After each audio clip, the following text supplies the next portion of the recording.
आपल्यात नाही ह्याच्यावर अजूनही कुणालाच विश्वास बसत नाही। अनेक वेळा असं वाटतं एखादं काम जिल्ह्यातलं राज्यातलं असेल की अरे दादाच्या ऑफिसला फोन करा, पण दादा नाही। ठीक आहे, कामं होत राहतात, पण आयुष्यभर आपल्या घरातला एक कर्ता पुरुष, आपला एक भाऊ नाही, हे दुःख आयुष्यभर आपल्या सगळ्यांच्या अंतःकरणात येतं। आज व्यासपीठावर उभी राहिलेली असताना आज राज्यातून महाराष्ट्रातले अनेक मंत्री आलेत आणि माझं कर्तव्य म्हणून आणि ह्या भागाची लोकप्रतिनिधी म्हणून व्यासपीठावर महाराष्ट्रातून जे सगळे दादा प्रेमी आलेत त्यांचं मी बारामतीमध्ये तुमच्या सगळ्यांचं अंतःकरणापासून आपल्या सगळ्यांचं मी स्वागत करते।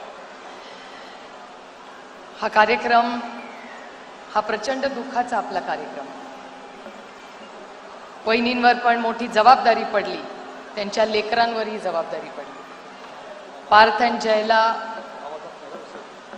अजूनही लहानच आहेत आमच्यासाठी, ते या वयामध्ये एवढी मोठी जबाबदारी त्यांच्यावर आली, पण तिघही ज्या पद्धतीने ही जबाबदारी पेलवतायत, कर्तव्य करतायत, ही आपल्या सगळ्यांसाठीच एक अभिमानाची आणि कौतुकाची गोष्ट आहे।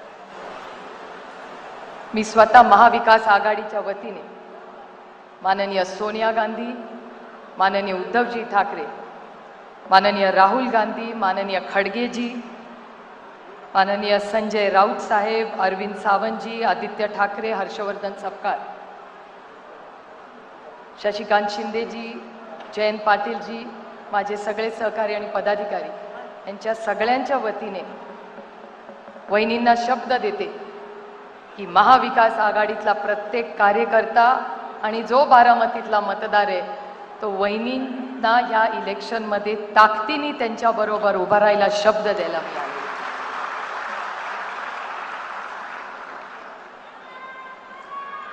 गेले 6 दशक बारामतीकरांचं आणि पवार कुटुंबाचं एक वेगळं नातं आहे।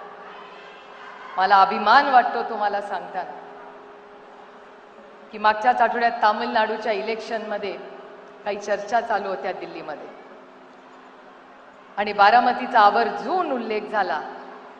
याचं कारण असं की तुमच्या बारामतीकरांच्या विश्वासाने आणि प्रेमाने बारामतीत एक मोठा रेकॉर्ड लवकर होणार आहे। ज्या आदरणीय पवार साहेबांना 6 दशक ह्याच बारामतीकरांनी साथ दिली, या देशामध्ये सगळ्यात जास्त वेळा निवडून यायचा मान हा कुणाला मिळणार आहे तर तो बारामतीकरांना मिळणार। 60 वर्ष ही परंपरा तुमच्या आशीर्वादाने सुरू झाली। आदरणीय पवार साहेब 6 दशक इथे कार्यरत होते, त्यानंतर दादांवर मोठी जबाबदारी आली आणि पूर्ण निष्ठेने दादांनी गेले 35 वर्ष या भागाची सेवा केली आणि बारामतीची वेगळी ओळख महाराष्ट्राच्या राजकारणात स्थापन केली। ह्या बारामतीकरांनी अनेक वेळा आरोप प्रत्यारोप झाले, संघर्ष केला, पण बारामतीकरांनी कधी पवारांची साथ नाही सोडली आणि ह्याच बारामतीकरांसमोर नतमस्तक होऊन महाविकास आघाडी, राष्ट्रवादी काँग्रेस पक्ष, शरदचंद्र पवार, राष्ट्रीय काँग्रेस पार्टी आणि शिवसेना यांच्या वतीने मी सगळ्यांना मनापासून शब्द आणि शुभेच्छा द्यायला आले की या संपूर्ण इलेक्शनमध्ये माझी तर इच्छा होती हे बिनविरोध व्हावं, इलेक्शनच होऊ नये। म्हणून पहिल्याच दिवशी, ज्या दिवशी इलेक्शन अनाऊन्स झालं, मी पहिल्या दिवशी चॅनलवर गेले आणि म्हणाले वहिनींचं इलेक्शन हे बिनविरोध झालं पाहिजे। दुर्दैव आहे की काही लोकांचे फॉर्म अजूनही राहिले, पण ठीक आहे, आता मतदान होईल, पण हे विक्रमी मतदान नक्की होईल ह्याच्याबद्दल माझ्या मनात तीळ मात्र शंका नाही। आपल्या सगळ्यांना मतदानाचा नंबर कितवा आहे आपला? 1 नंबरला वहिनींचं नाव, चिन्ह आणि बटन आहे। त्या 1 नंबरच्या शेजारचं बटन दाबून दादाला आदरांजली, श्रद्धांजली द्या आणि वहिनींना साथ द्या ही विनंती करायला मिळाली। ही दिवस आणि हा वेळ कुठल्याही बहिणीवर येऊ नये। मला आजही तो दिवस आठवतो। मी सकाळी वॉक करत होते 8:40-45ची ती वेळ होती आणि पार्थचा मला फोन आला. अनेक वेळा पार्थन मी फोनवर बोलतो, म्हणलं इतक्या सकाळी काय फोनवर काढलं. मला म्हणला डॅडीचं प्लेन पडलंय. म्हणलं काय पण बोलू नकोस. मला म्हणले आत्या जरा ऐका माझं, डॅडीचं प्लेन पडलंय.